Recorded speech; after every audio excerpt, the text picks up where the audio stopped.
কালকে সানডে, আজকে ছুটির দিন, তাই আজকে একটা স্পেশাল হবে রান্না।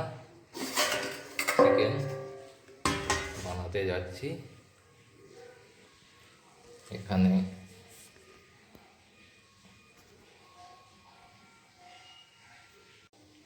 সব আইটেম রাখা আছে: আলু, গরম মশলা, পেঁয়াজ কুচি কুচি করে কাটা, টমেটো, তেজপাতা,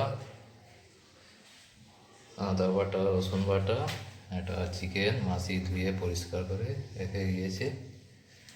এখন আমি স্টার্ট করব। তেলটা গরম হয়ে গেছে মনে হচ্ছে, তাহলে প্রথম শুকনো লঙ্কা দুটো দিয়ে দিলাম, তেজপাতা, সামান্য নুন দিয়ে দিচ্ছি যাতে গ্যাসটা খুব তাড়াতাড়ি লাল কালার আসে যায়।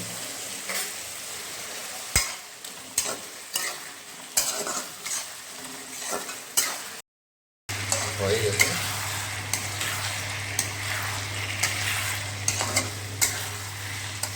এটাকে 5 মিনিট করে এভাবেই আমাকে অল্প ফ্লেমে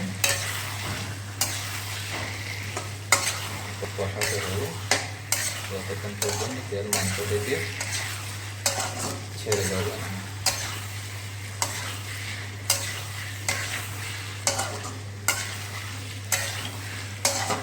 কালারটা আসবে যখন আমি হলুদ দিয়ে একদম কাশ্মীরি লঙ্কার গুঁড়ো সেটা দেবো।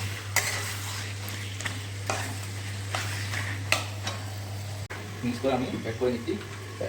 3টে হলুদ, লাল গুঁড়ো, জিরে গুঁড়ো, 4 রকম মশলা পরিমাণ মতো দিয়ে দিয়েছি। একটা হালকা জল দেবো, জল দিয়ে এটাকে গুলিয়ে দেবো। প্রথমে গুলিয়ে রেখে দেবো, যেহেতু মাংসটা এখানে তেল মাংস দুটোই মিক্স হচ্ছে। যখন তেলটা ছেড়ে দেবে মাংসটাকে, তখনই আমি মাংসের মধ্যে এটা দিয়ে আবার 10 থেকে 15 মিনিট মাংসটাকে আমাকে কষাতে হবে। দেখে নিচ্ছি একবার আমি কতটুকু দেবো। মনে হচ্ছে তেল ছেড়ে দিয়েছে।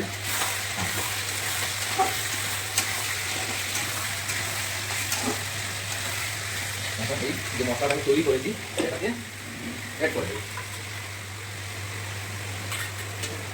তার সাথে নুনের পরিমাণটা দিয়ে দেবো এখনই। তারপর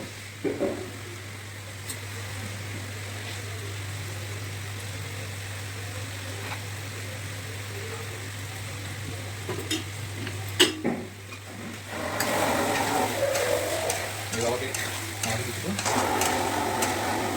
লাইট পেয়ে কষাতে হবে।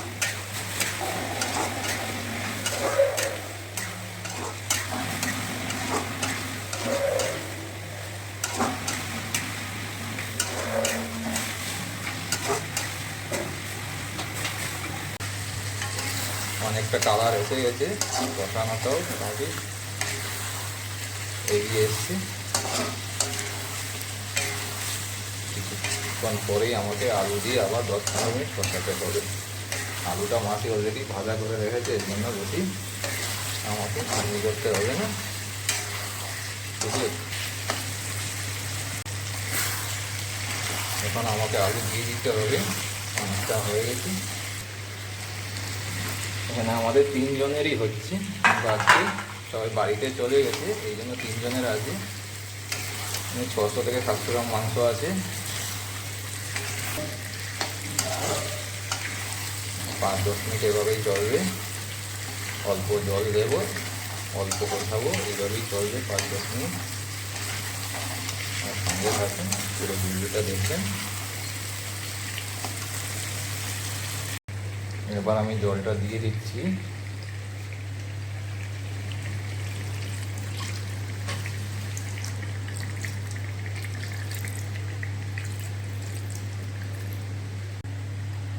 চিকেন কষা কমপ্লিট হয়ে গেছে। এখন এটা বাটিতে 3 জনে ভাগ করে নেব। Finally complete.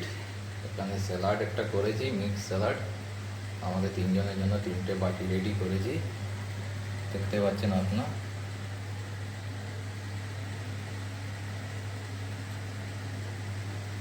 চলো গুড বাই। কালকে সানডে, অনেক কাজ আছে।